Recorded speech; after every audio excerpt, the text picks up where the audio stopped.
Welcome, everyone, to American Girls, the podcast. This is the show where we're reliving the American Girls series, book by book. I'm Mary, and in a moment, you're going to hear from Still Allison. I want to get right into the episode, but I just want to say this is going to be a Care and Keeping of You episode, and we're so lucky to be joined by Victoria Rodriguez. Allison's going to introduce her in a moment, but she's a therapist and an expert on medical trauma and anxiety. She's also born and raised in New Orleans, so she's perfectly equipped to help us think through the Marie Grace and Cecile books, and frankly, how to live through our own times. So without further ado, let's get right into the episode. So we are gathered today with Victoria Rodriguez, who actually reached out to us, which was awesome, upon reading the Marie Grace and Cecile books. And much like one of our characters that we've been covering moved to New Orleans as a young person, Victoria is a Felicity and a Kit and says, please don't hold that against her as if we ever would. And we are joining her today to talk a little bit about her specialty.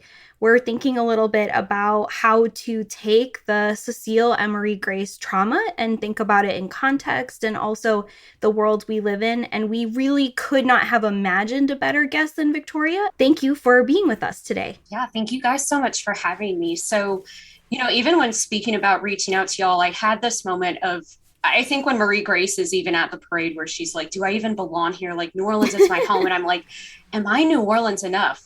So I called my friend and I'm like, I'm worried, like, can I represent this classical city? And she's like, Victoria, do you remember when they canceled math class to bring us on a ghost tour in the French Quarter? Oh. And I was like, you're right. I am the city. So just to give a little background, I go to school right now at the University of New Orleans. I specialize in medical trauma.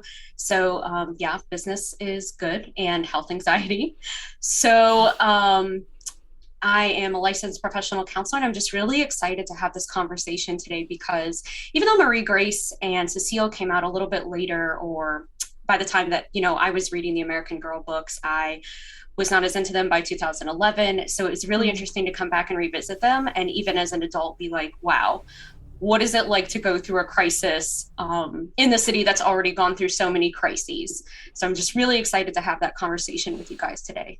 Absolutely. I mean, if you don't mind, speaking of crises, I would love to kind of go back in time with you and hear about kind of your American Girl story. So, we are not going to hold your Felicity stand-em against you, far from it, and Kit, who we have not met yet, full disclosure. Yeah. We've heard a lot of good things. We've not met her yet. So can you kind of take us through, like, how'd you get into American Girl? Like, why Felicity? Et cetera, et cetera. Yeah. So my mom is a park ranger at the Jean Lafitte sites here in Louisiana.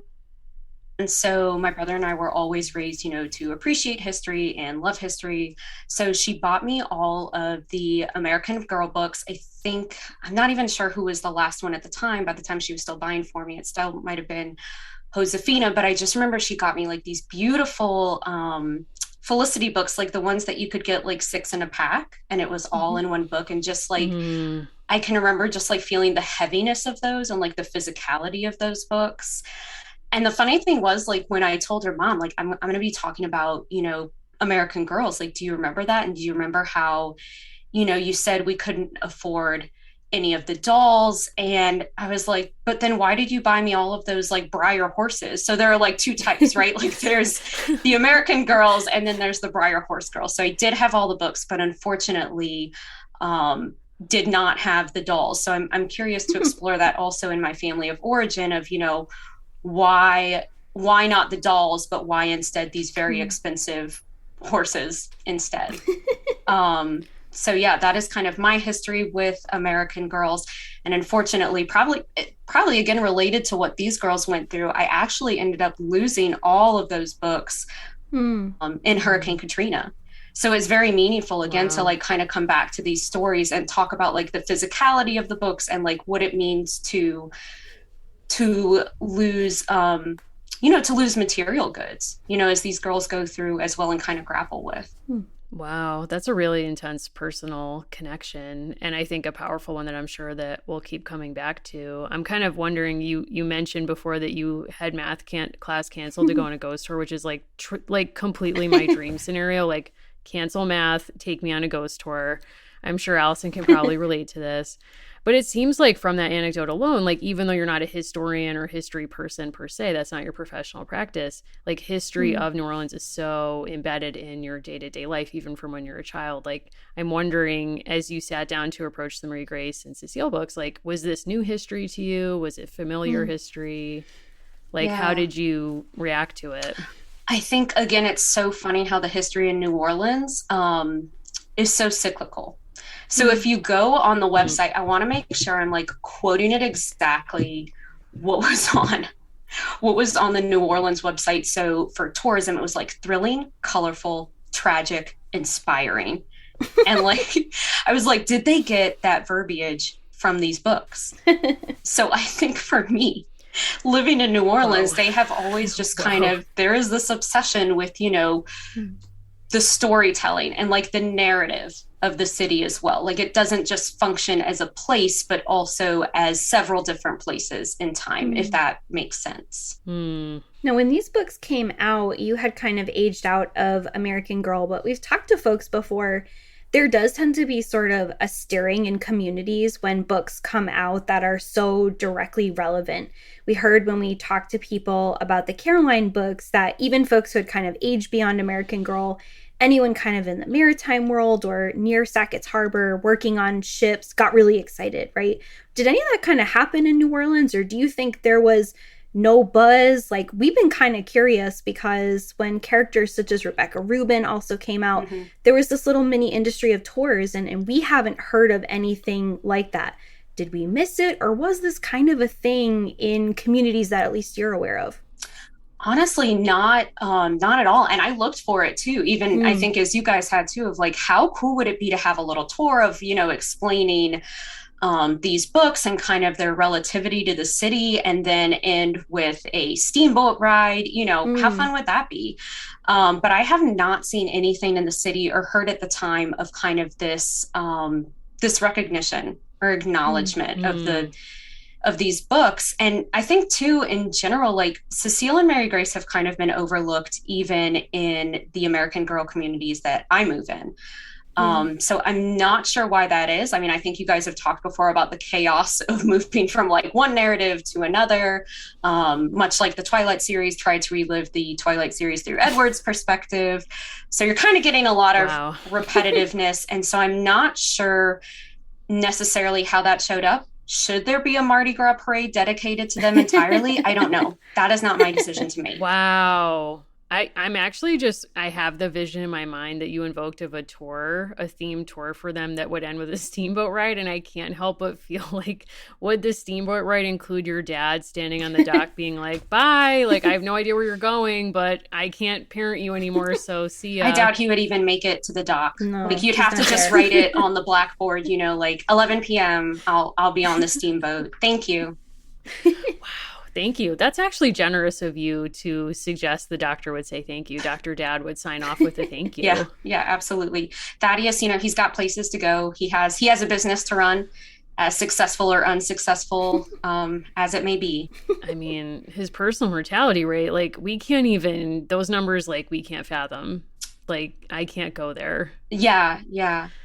And I think you'll see, like, even when I was looking up kind of the history of yellow fever, because gotta be honest, I'm not working with a lot of clients right now who have experienced yellow fever trauma. I mean, it's for the best. Right. Yeah. So even just in looking at like the old narratives that these medical professionals would write, it's so funny how the research I'm reading now would like show up with the same themes of isolation specifically. So I have to wonder, like, whether, you know, Mary Grace is talking about how isolated she felt from her dad.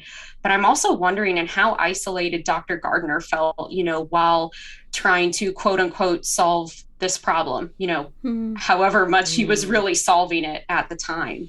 So I think that would be interesting to kind of have more of his perspective too, a third perspective, if you will, in a book of two to add on top of that. Yeah. Yeah, every American Girl book deals with relationships between parents and kids very differently, right? Even when Felicity's mother is very ill, we're not super sure what's going on because Felicity's not really sure what's going on. There's kind of some silences that leave some gaps in the narrative, I think on purpose. And when you're talking about, Dr. Tad, Dr. Dad, I have this completely different perspective on him now. I've been reading Necropolis, which is like a super new book about yellow fever and the Cotton Kingdom. And it talks about how people, the phrasing in the book is like making a killing off the dying. And the way that doctors did so well through these moments. And I'm not trying to Tia Dolores, Dr. Dad, but like, what did he know? What brought him down there? And how much is in the family bank account? Because they've liquidated some of their assets. They've gotten rid of staff. And I also was really struck by, the decision to send Marie Grace kind of off scene, right? To send her somewhere else. It's so casual in the books in a lot of ways, and kind of learning about what doctors might have known versus other people. It had to be strategic, right? Like this idea that New Orleans is sort of the problem, and if you go somewhere else, you might get away from the problem. Him being a doctor, that has to have more to do with it. So I'm not saying Todd is completely nefarious. I am open to it. Like if that's part of the tour and he kind of is in a cloak and comes from around a corner, yes, I think we could reinterpret him a little bit. Yeah, absolutely. Like I don't know, but is that giving him too much credit? I don't know if he thinks that far ahead. I mean, where's his whole family? Wow. Where's his whole family? The whole family? And also, I mean, I need to kind of hold both of you accountable because you have erased Mrs. O'Brien from this conversation. And I mean, you did mention liquidating assets, and I guess we could say that she was an asset who was liquidated. By her choice. Mrs. O'Brien chose that life. We don't know. Did she? According to whom? I don't know. I mean, that's the fourth perspective. Like, you want the Dr. Dad perspective. Yeah. I'm saying I want Mrs. O'Brien. Like, what was she hiding from in that bedroom where she was, like, napping? Mm-hmm. Like, I think she was in there, like, undercover, literally, and was like, get me out of here. Like, what is this place? Yeah. One of the most accurate things about the book, I think, is the fact that Ellen dies and there are these kind of passing references to her death, but people move on, right? And kind of this idea of strange people or new people being casualties that some folks in New Orleans and other cities, obviously, are kind of willing to accept. Could you talk a little bit more about like what it would mean to be like really New Orleans, right? Like I love your ghost tour cred. I think that's like good enough for us. We're not from New Orleans. What does that mean? Like what's that about, like being from New Orleans? My friend who's from Malta puts it really interestingly where she's like, I never feel more like I'm in Europe than when I'm in New Orleans. So I think even when Cecile is like, I don't consider myself an American, like that's probably the most accurate form of exceptionalism that I think still shows up today where, New Orleans is different. New Orleans is special. We see that, how do I want to put it? Whether, that's through civil rights movement or even Black Lives Matter today of just, almost this narrative of like, okay, New Orleans is the exception, even though we have a lot of people asking, is it? And so I think when you ask yourself, what does it mean to be New Orleans? You have to ask yourself, well, what does it mean to be from Boston, whether that's personally.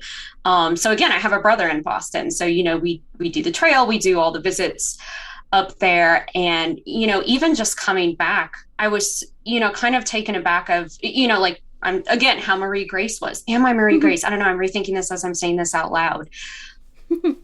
In comparison to kind of some of the older cities, New Orleans is just so European and so old. I don't know if you can even compare it to, well, what does it mean to be New Orleans? What does it really mean to be from a place that is still to this day, in some ways, very un-American and very un-Louisiana in a lot of ways, unique in that way too. I think politically, culturally, just really, really different. Mm-hmm. Can you explain what that means to be unlike the rest of Louisiana for those of us not lucky enough to be hep to Louisiana? Yeah. So, and again, like not coming from a historical perspective, what I can say in my work in community mental health, which is where I would like travel to clients in their homes to provide counseling services. And as somebody who goes to school in New Orleans, but also lives like an hour away, like along a bayou, like right outside my window right now, it's kind of funny. Like the farther outside you travel of certain sections of New Orleans, it really is like traveling back in time. And so we use a term like up the bayou and down the bayou. So by down the bayou, it means that you're traveling closer and closer and closer to Grand Isle, which is the very tip. I think you guys talked about it when talking about the awakening. And up the bayou, we consider more towards Baton Rouge, Lafayette, all of those areas. And really what I mean by Louisiana is so different from the rest of New Orleans is that it's really, not just in terms of like conservatism or progressive values, but also just in how you move in the world. So again, New Orleans feels so much more European. And then the rest of Louisiana feels very Cajun. And then you have North Louisiana, which is more traditionally, I think of when you think of South. I'm describing these aesthetics like very poorly here. So the best way I can describe it is it's like, really the bayou is kind of like information travels along and like progressive values travel along the bayou until you get to the end, which is New Orleans. So for me, even traveling up and down the bayou and visiting families in their homes, it would almost be like crossing into an entirely different country when I would go into homes in New Orleans, just completely different family values. And probably the only thing that would connect them, which I think is talked about in the books as well, is that theme of religion, or not even necessarily religion, but kind of this like cultural value around Catholicism that follows these families. But tell me if that's making sense or if that needs more clarification. Makes sense to me. And I mean, you've given me a like huge insight into, because obviously I'm not from there. I've never had the benefit of traveling there. Hope to someday. I know Allison's been to New Orleans. But, I just love hearing your perception, even as like about the books. Like, I'm really interested in how you've grounded yourself in these books, what your experience was. And I'm wondering if you might want to preface this by kind of telling us a little bit about like your work, like your professional practice, like what are you interested in researching, and kind of like how that's informing you kind of walking through these books with us. Yeah. So I think like you guys, when I first started these books, I was so excited, for you guys to talk about, oh, we're going to New Orleans, there's going to be Mardi Gras, there's going to be balls. And then you look at the year and you're like, oh no, this is not good. So in kind of grounding myself with like this historical knowledge, and it's kind of weird because you're reading it on like three different fronts. Again, like these books are so deep because it's like, okay, I know what's going to happen to Mary, Grace, and Cecile, but I also know what's going to happen to us in a pandemic, 10 years later. So there's a lot of layers, I think, that I connected to these books. And even I think when Allison was talking about Ellen, of just even when Ellen passes, kind of in the next book, everybody's like, well, I also knew Ellen. Like Ellen was also a friend of mine. And kind of just that energy, I got to see that in a lot of my work too, of, how are you connecting to COVID, or to kind of all of the multiple medical traumas, that we've been through as a state and as a city. And then how close are you almost to that trauma, and I'm not saying like it's a measurement, trauma and suffering is never a measurement, but it does seem to be a way that we conceptualize, our experiences through COVID of, did we get COVID? Did a close one get COVID? Who in our family has passed from COVID? So that's something that I see in my practice too, in specializing in medical trauma, is just kind of the ways that we measure our experiences and our closeness. And even time has been kind of weird, right? So we always say like, oh, it feels like just last year, or it feels like 10 years ago since the pandemic started. But I view it more as, okay, there's the time of Tiger King, and then there's the time after. And so that's really, a BC, a comparison, a line in the sand, if you will, of how I conceptualize the time from COVID. Wow. And may we ask, like, what's your take on Tiger King? Didn't watch it. That's just what was going on in the world around me. Yeah. Like that's how desperate I think we were for some, like something to hold on to, like something to ground us through time. much as Cecile and Mary Grace, it's divided. You know exactly what's going on in each of the 6 books, who's sick in each book, what, how hard is the pandemic hit in each book, and so much in the same way. That's how I divide the chapters of the pandemic personally for me. When you were talking, you got me thinking.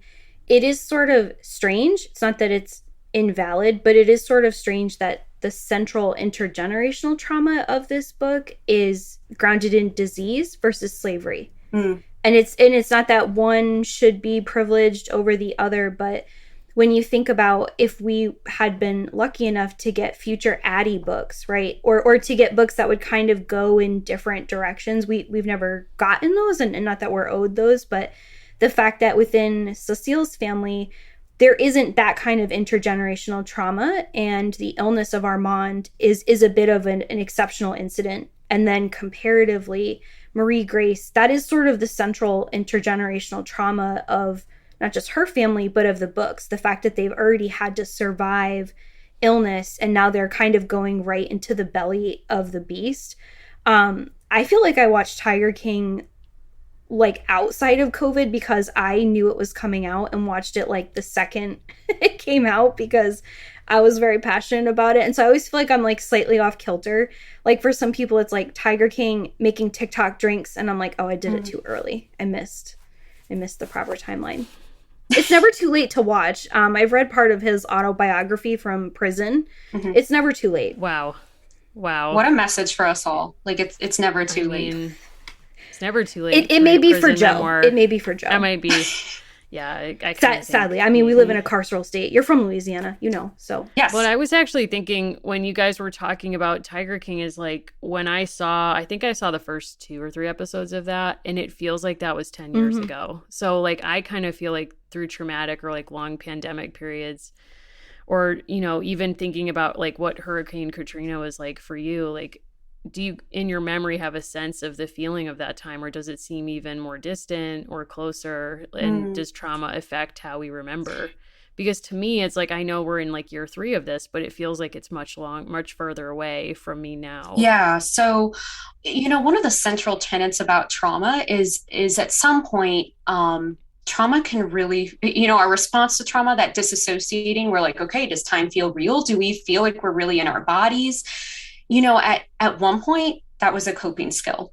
If you were experiencing something really painful or you were experiencing something really unsafe, and, I always say to keep you safe and to help you feel safe, your brain kind of just like shut off that connection.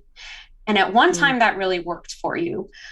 But there gets to be a point where like your brain just starts getting confused about, okay, is this a safe situation? Is this not a safe situation?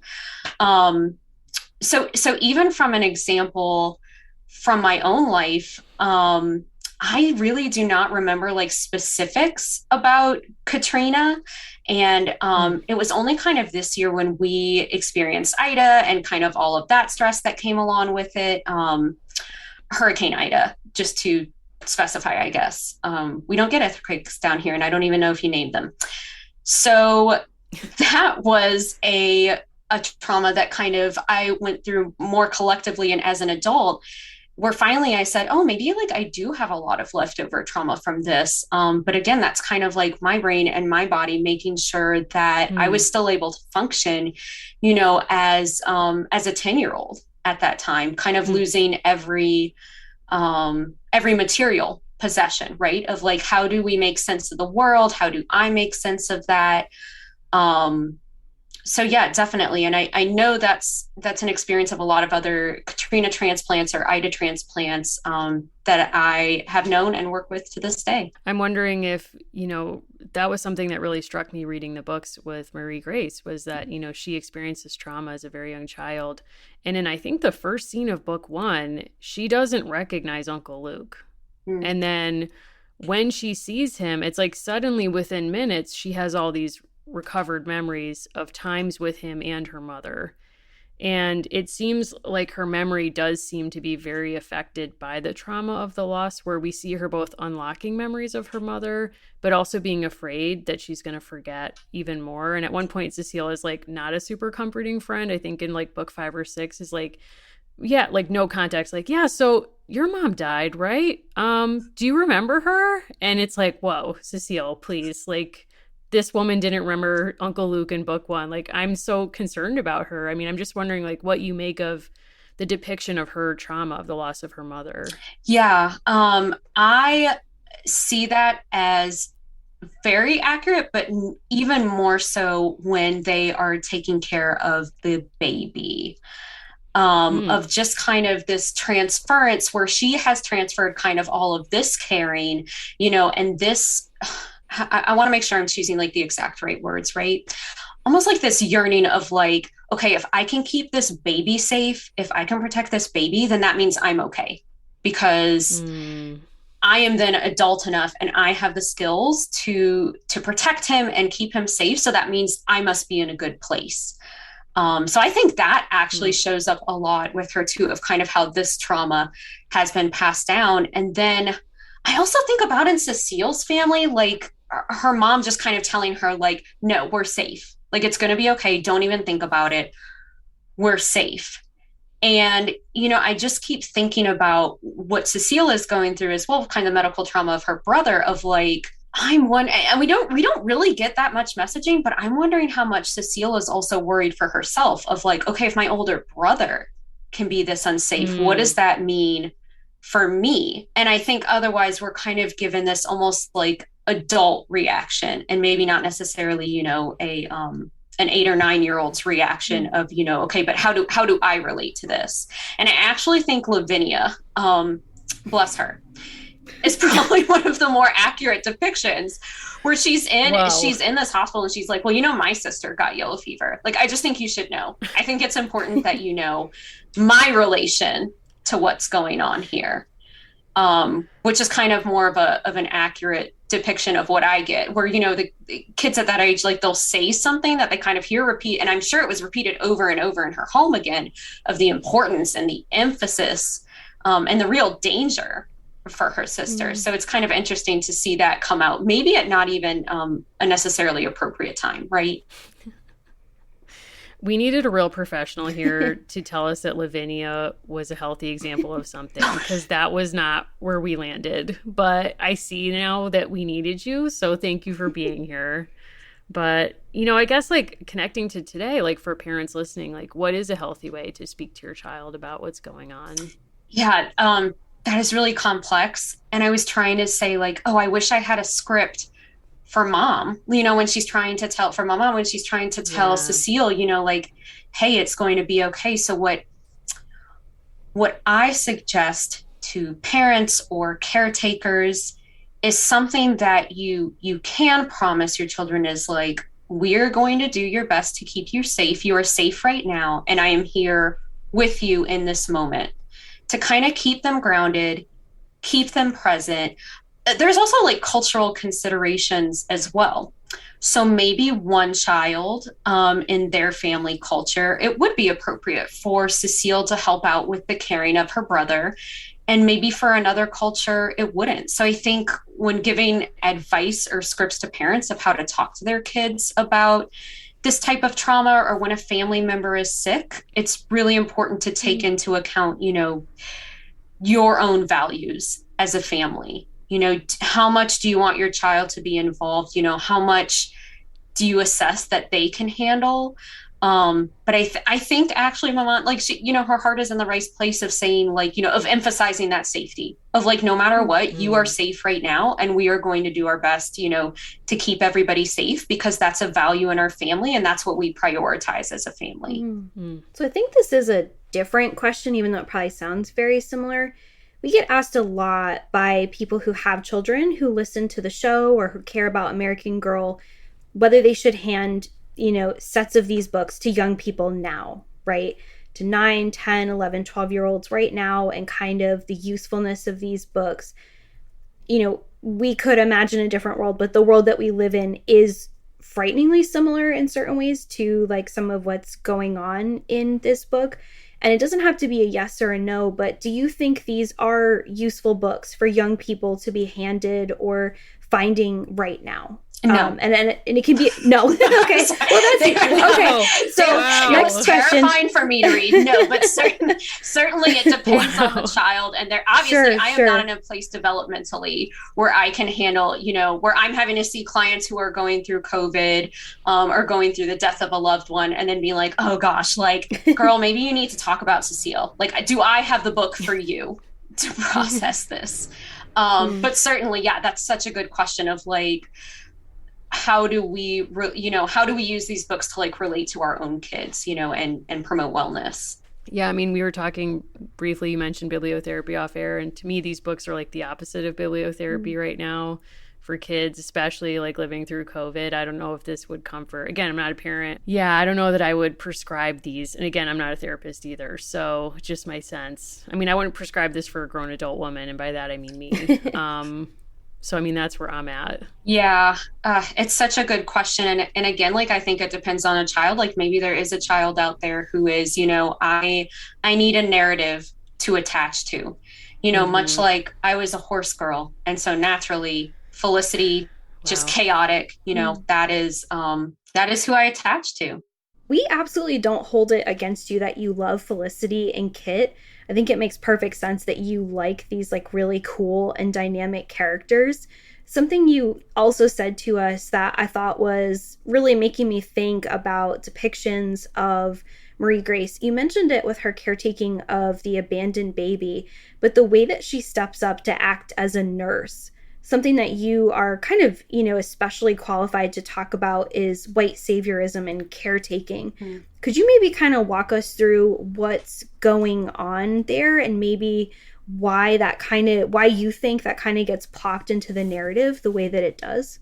Yeah. So when we talk about white saviorism, as I know from the research in community mental health, right, is that really what white saviorism is about? It is an emotional reaction.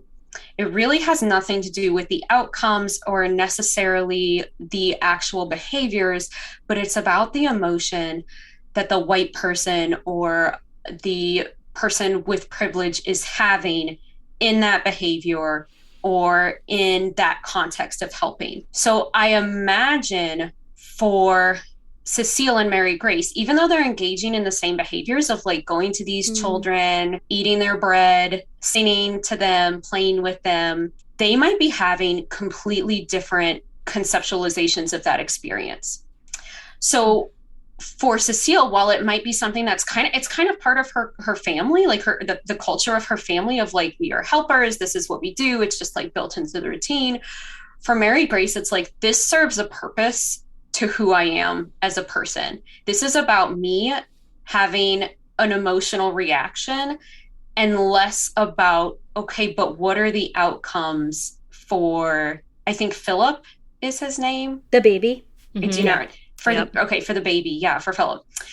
So I would be curious to know kind of that internal, maybe more of that internal dialogue that's going on for her when she is or believes that she is helping this baby, even though we might today, and I think even in the 1850s, kind of question, okay, what is a small girl doing with a baby? Like whose plan was this? Where is this plan going? And what effect is she really, is she hoping to have?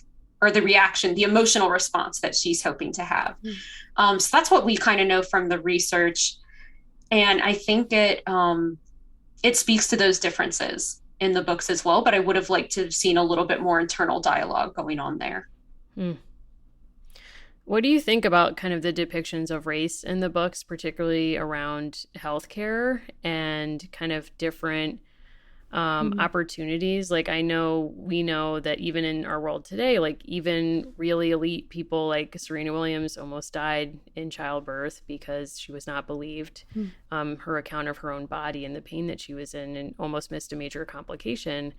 It's interesting that in the books we have Marie Grace's dad stepping in to care for Cecile's family, and it's presented as believable because Cecile's family is so of an upper class.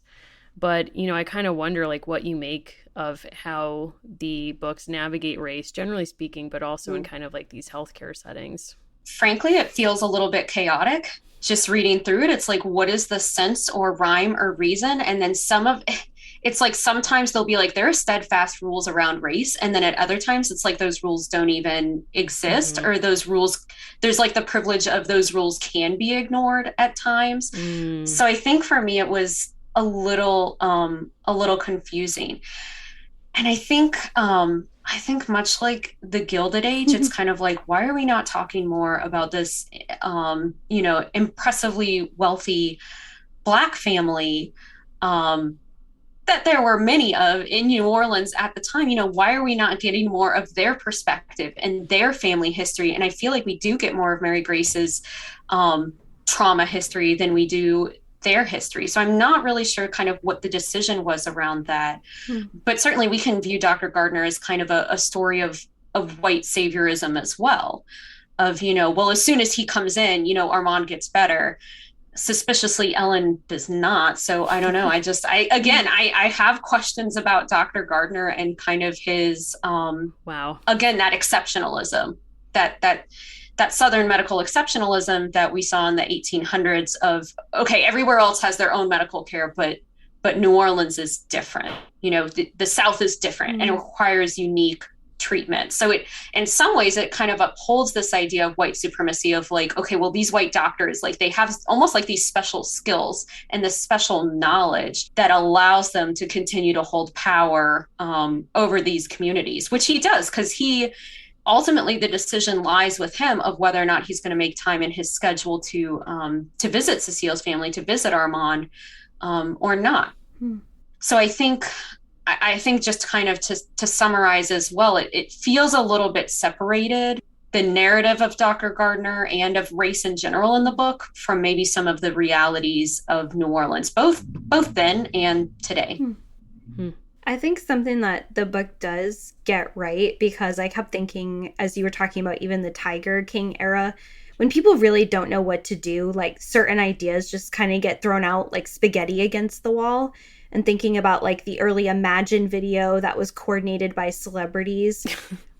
I do think something that resonates with me, having read this book during the COVID era, is people are just trying different things and the responses are so wide ranging, right? There are people who are very publicly mourning and doing kind of more conventional 19th century, very public displays of grief and emotion. There are people who are rallying around events. I think something that does feel relatable that maybe I wouldn't have found to be all that compelling 5 years ago is that fact, right? We lived through it. We lived through celebrities like trying to give us pep talks while inside their mansions. It didn't really get very far. Where I do, think it kind of misses the landing a little bit, unfortunately, is kind of with the overall arc of Cecile, right? We really just kind of don't maybe get the stories that we want. You're so given this glimpse in the first book that we meet her, book 2, about Grandpa, right? Having this whole life out at sea. And I think there's places where this series like wants to play with New Orleans kind of being a port town, but doesn't really want to deal with it. I learned recently that men were 12 times more likely to die of yellow fever just by virtue of like where they were spending time. So, check mark for kind of making Armand, unfortunately, like a near victim, but also it does make it harder to tell that story through the eyes of two little girls, right? Like I just feel like as adult readers, there's so much more that I want to get.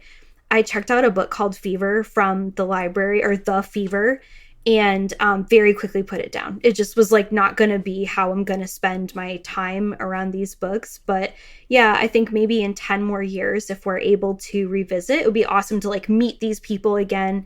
And maybe they just enjoy Mardi Gras this time and they don't have to like suffer the death of Ellen or someone else. Yeah. I think too about Cecile and Mary Grace, all that they're going to see potentially in their lifetime. Like, I don't know if that's something, and when I compare the 1800s to like the 1900s, and, Allison, I know you talk a lot about like the Industrial Revolution and kind of those changes that happened, but I just think about, they're about to also go through a civil war. Yeah. Like when is enough for these girls, So I think that's a really good point too, just thinking about, okay, how much how much can we understand of all that's going on in the world, through them? They meet Kirsten. How does it go? Oh, gosh. Well. No. No, they don't meet. Why? Because she dies on the boat, or like they're on the Mississippi River and they cross paths. What happens?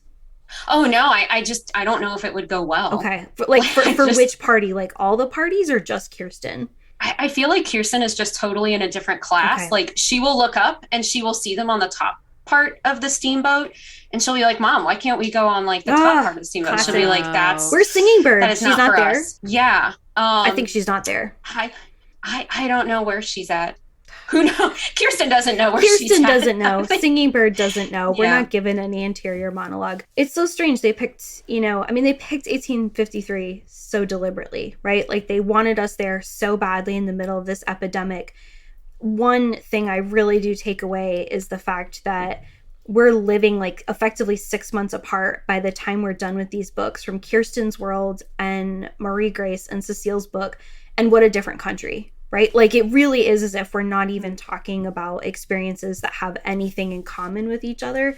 Kind of a cool takeaway, but I don't know why everyone has to like have a near-death experience for us to meet all these folks, sadly.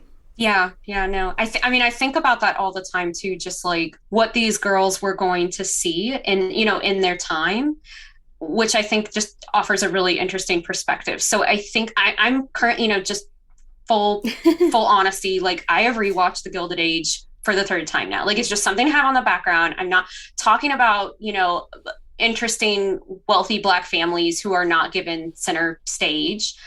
So I think even then, like watching these teenagers, I'm like, you guys might see like the sexual revolution in this. Like this might be too much, depending on how you survive the Spanish flu outbreak.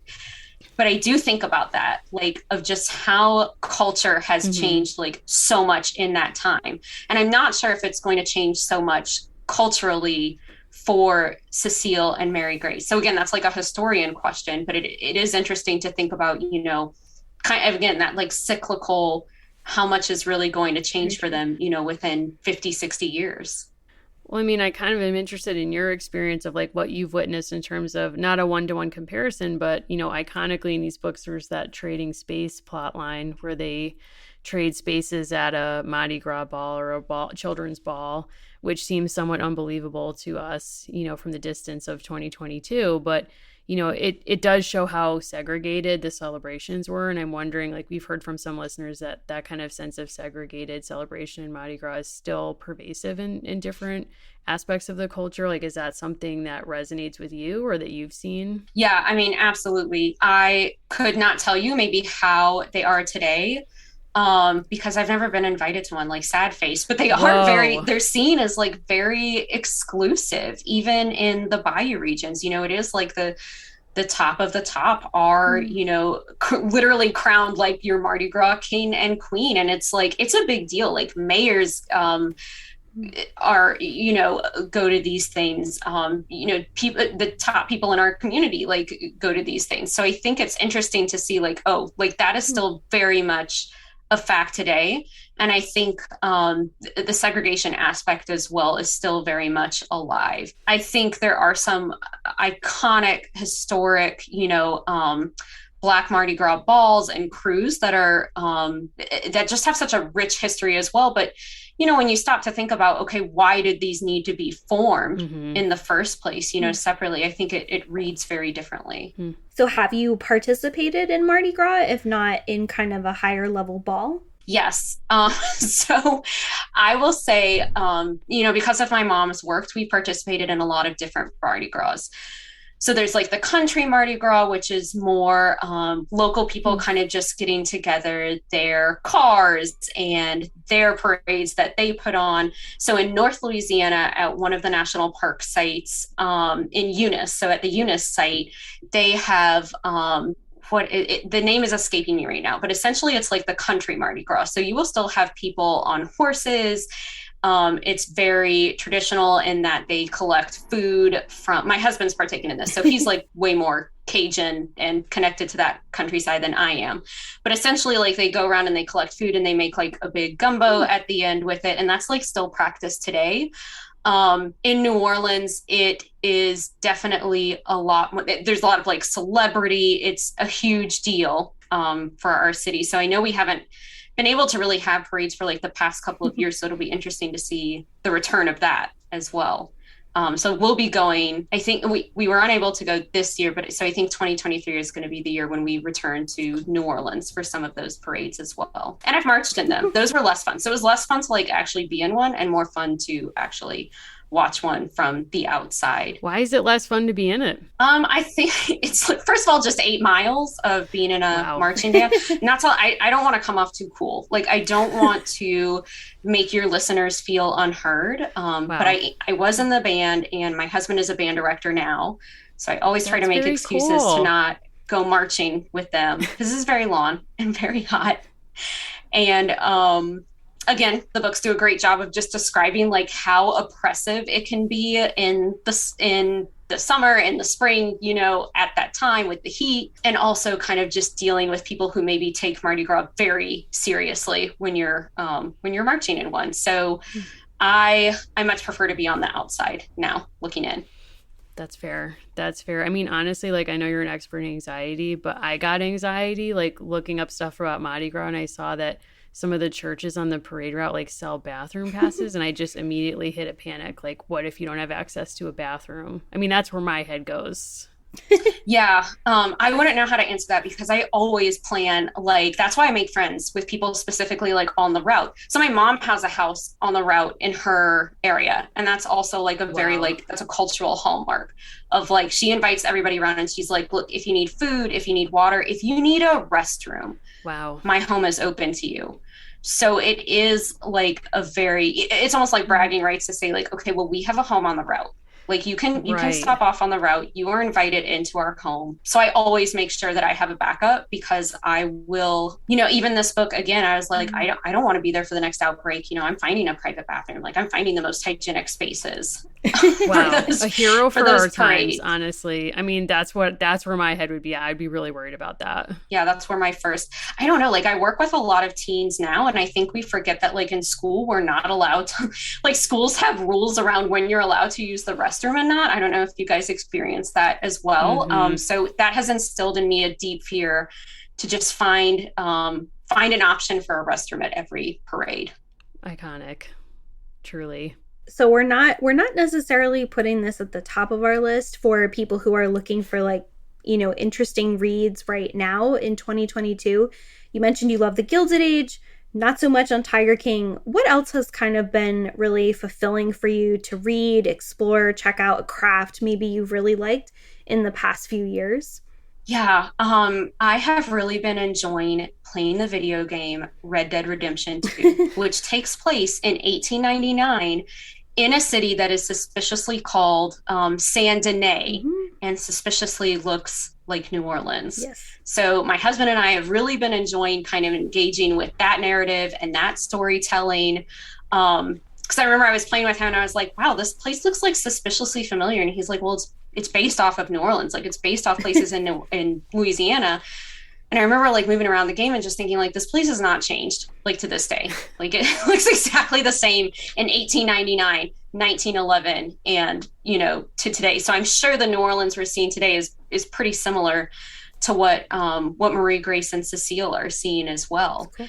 I'm really enjoying even rereading. I feel like I am anywhere but the 1850s. So I'm in the Regency era right now, rereading a lot of like Jane Austen's work. So I've come to like have a new appreciation for that. I don't know if we're ready. I don't know if we're ready for that. What do you mean? But I don't know. I just feel like so in Pride and Prejudice, right? Because that's the first one I wanted to reread. Yeah. You know, there's a line where Mrs. Bennet is like, well, Jane just has a cough. Like, I'm sure she's fine. And I was like, look, I've read Little Woman. This cannot end well for her. You cannot it's Chekhov's cough. Like, if there is a cough, like she's the good one. Like, she's the one that's going to like help the family. This just cannot end well for her. So I've really been enjoying that. And I've also, like I said, been enjoying like video games set in the 1890s, the Gilded Age. So I feel like I'm kind of at the beginning of the 1800s and then at the very end. So I'm really trying to find more media that maybe puts me more squarely squarely in the middle, but maybe not in the Civil War, because I've lived through too many reenactments, I think, to find joy in those right now. I love that so much. You said off air that you've been enjoying Bridgerton. Did you like season 2? So I actually have not finished it. So my husband and I are going to finish it tonight. I know, I feel like I keep bringing up things and then I haven't actually finished them. So we have started it, and then my husband is like, "Are we going to watch the Brigadoon show tonight?" I was like, "So close, wow, so close." So he has been very invested in the romance between the oldest Bridgerton child and Miss Sharma. So I think, for his sake, I'm trying to wait until Friday, when he has off after school to, give him that that retreat from beautiful. School to kind of enjoy that time.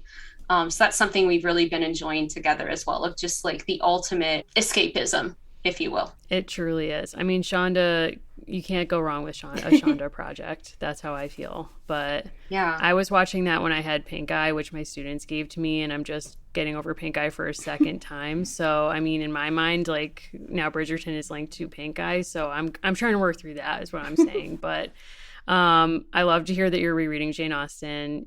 She's my fave. Like, Persuasion's my favorite book of all time. And my favorite quote from that book is "Time will explain." And I feel like that's, something I think about a lot these days. Not to bring us to like a sour topic or more serious, but I do think about the people who listen to the show and us, like, living with anxiety. And I'm just wondering if, like, what are some tips you can give us, like, folks living with anxiety for whatever reason? Like, what are some kind things we can either read for ourselves, do for ourselves? Yeah. So first and foremost, just the knowledge that, how do I want to put this? Yes, we are all living through the same thing, but we are all experiencing this trauma differently. So if you need to find a therapist, now is the time. Like, now is the time to go to therapy. It's more popular than ever before. All the kids are doing it.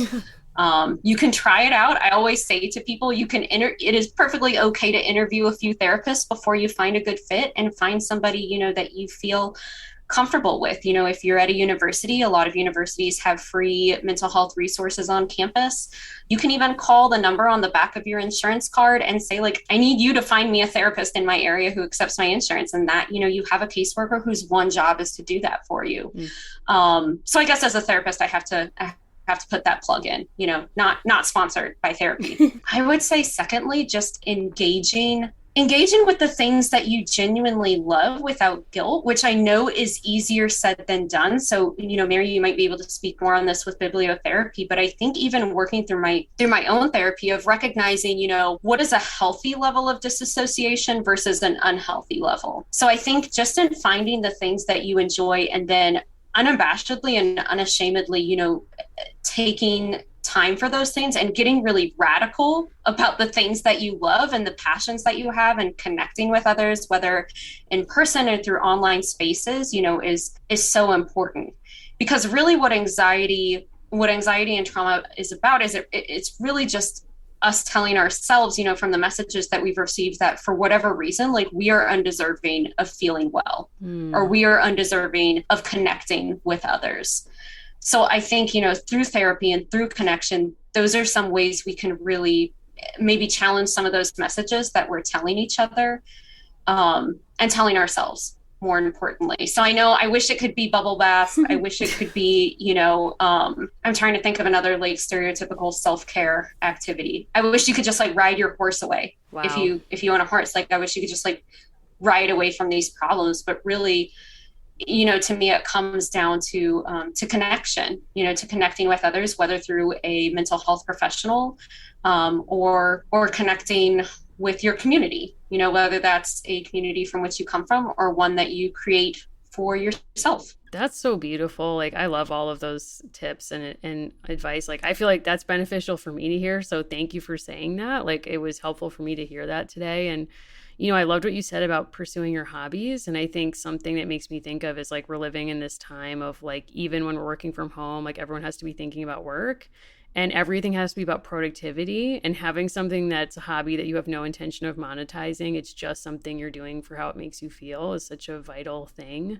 And I know I'm trying to make more time for that myself, but those are great tips. Yeah. Well, and even when I think about hobbies, like it's such a form of rebellion too, of to say like I'm not going to engage in work. I'm not going to engage in productivity. I am working solely on producing endorphins for myself, or some form of just like radical self-care. I don't know if self-care could be practiced lightly without that form of, I'm setting a boundary and I'm taking this time for myself to focus on something that isn't work. Because, work has permeated like so much of our lives. And I think we see it even in the 1800s. We're like, who is Thaddeus Dad? who is Dad, Dr. Dad, without his profession? Wow. Who is Cecile's dad if not a stone? I think he's a stonemason. I'm not sure of like the specific words that he uses. If he's not an artist, right. And even her mom too, of like she defined by she is a hard worker. So I think we're going to as a culture distance ourselves from okay, well I'm a therapist, yes, but I am also a person outside of those times who needs to play video games, who needs to fail at needlepoint and other hobbies, to form meaning out of that. Wow, that's beautiful. Thank you for sharing that. That's awesome. Yeah, and you just made me think about that line from Chorus Line. It's like, who am I anyway? Am I my resume? Thoughts and prayers to Beanie Feldstein after the reviews of Funny Girl, thinking about you. I think you will rally from this. Yes. Anyway, circling back, is there anything else that you would like to share with our listeners? I guess when thinking about like the most salient point from these books. So I know we talk about this in every like American Girls book, right? But just like the importance, again, it goes back to like friendships and connection, but also solidifying that connection with yourself. Because we see at times where Marie Grace and Cecile are maybe not so connected to each other and not like, oh, you have a dead mom. Like, what is that like for you? We're like, Cecile, this is not the time. This is not the moment. It's not an appropriate time. Wrong moment for that. So I think even, examining our connections with ourselves, I always try to remind, especially, women or women presenting people, who are going through those points of like, what does it mean to be a caretaker for others? Really examining that of like, what relationship do I have to myself? And I think American Girls as a series, as a art form is just kind of perfect for examining that of like, okay, am I a Molly? Am I a Felicity? Am I a Addie? Kind of examining who am I in relation to these characters, which will therefore make it, I think, easier to connect with others when you know yourself. So true. So true. So Victoria, if you would like people to find you in any kind of way on the internet in a safe way, is there a best way to reach out to you or to follow you on social media if that's something you'd like people to do? Yeah, absolutely. So I document my work as a community mental health professional at mycarismyoffice.com. So if you are also a healthcare professional who has cars full of worksheets, that's where you can find me. You can also find me on social media at My Car Is My Office. And I also have a private practice where I see clients all over the state in Louisiana over telehealth. So if that is something, if that's the type of support that your listeners are looking for, I'd be happy to support them through that journey or to connect them to another mental health professional that can. That's amazing. Thank you so much. And we so appreciate you sharing your time and your talents with us. Yeah, thank you all, for all that you have done through us for the past couple of years. Hey everyone, thanks so much for listening. We so appreciate this truly wonderful community that we get to be a part of. If you want to follow the show or be in touch with us, you can find us on Instagram at American Girls Pod. You can follow us on Twitter at agirlspod and on Facebook. You can find Allison at Allison Horrocks on both Twitter and Instagram. And you can find me on Instagram at Mimi Mahoney and on Twitter at Mary Mahoney123. We so look forward to joining you on our next episode. See you real soon.